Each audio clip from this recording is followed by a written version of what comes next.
तुमने क्या किया? तुमने हमारे 4 जर खरीद गुलामों को तुमने खरीद लिया, जमीर फर्शों को। उन्होंने जमीर बेचा और तुमने उनको खरीद लिया। और एक ऐसा एमएलए है हमारा जिसको इन्होंने खरीदा, कितने में उसको मालूम हुआ कि उसको 70 लाख या 1 करोड़ रुपया दिया गया। उनके वोटर अभी वो जाकर अपना ईमान बेच दिए और दुबई में होटल खोलते हैं। वो दुबई में होटल खोला, होटल का इनॉग्रेशन करवाया क्रिकेटर अजहरुद्दीन से। और आपको मालूम होटल का नाम क्या रखा उसने? हैदराबाद बिरयानी हाउस। सीमांचल की जनता ने उनको कामयाब किया तो उन्होंने हमारी पार्टी को धोखा दिया।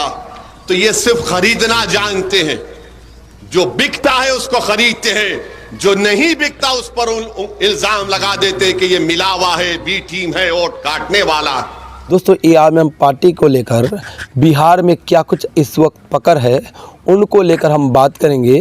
और इस बार 2025 में जो चुनाव होने हैं, संभवतः नवंबर या फिर दिसंबर में बिहार विधानसभा चुनाव संपन्न हो जाने हैं। लेकिन उनसे पहले क्या एआईएमआईएम पार्टी की रणनीति है, क्या एआईएमआईएम पार्टी की स्ट्रेटजी है, और साथ ही एआईएमआईएम पार्टी पिछले दफ़े के तरह उससे ज़्यादा सीटों में जीत हासिल करेगी, या पिछले दफ़े के तरह जीत हासिल करेगी, या फिर उनसे कम सीटों पर जीत हासिल करेगी, इनको लेकर ख़ास तौर से आप सब मुझसे चर्चा करेंगे। दोस्तों, आपको बताता चलूँ, एआईएमआईएम पार्टी बिहार में सिर्फ एक पार्टी नहीं बल्कि एक ब्रांड बन चुकी है। क्योंकि दोस्तों, आपको बताता चलूँ, ऑल इंडिया मजलिस इत्तेहादुल मुस्लिमीन पूरे कहने के बिहार में 2020 विधानसभा चुनाव में 5 सीटों में जीत हासिल की। और एआईएमआईएम पार्टी का वोट रेशियो कांग्रेस से ज़्यादा रहा। यानी AIMIM party BJP, JDU, RJD के बाद कहने के चौथे नंबर की सबसे बड़ी पार्टी मानी गई। और कहने की एआईएमआईएम पार्टी पूरे बिहार में 5 सीटें जीतकर जलवा बिखेर दी।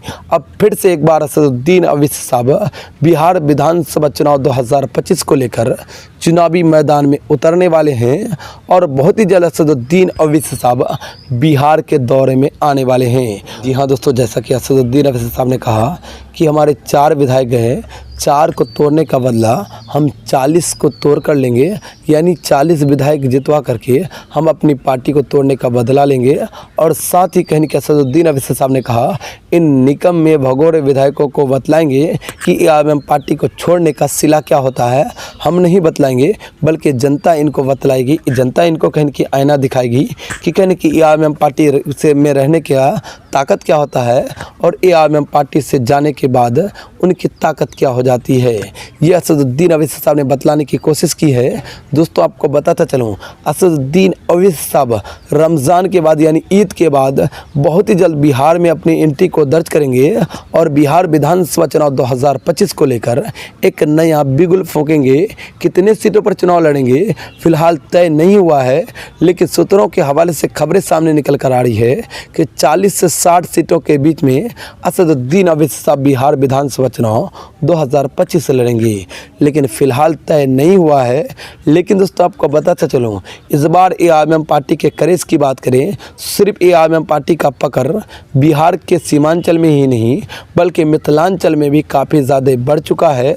इस वजह से एआईएमआईएम पार्टी इस बार कसीर तादाद में चुनाव लड़ेगी। और कसीर तादाद में कसीर सीटों में चुनाव लड़ करके असदुद्दीन ओवैसी साहब ज़्यादा से ज़्यादा सीटों में जीत हासिल करेगी।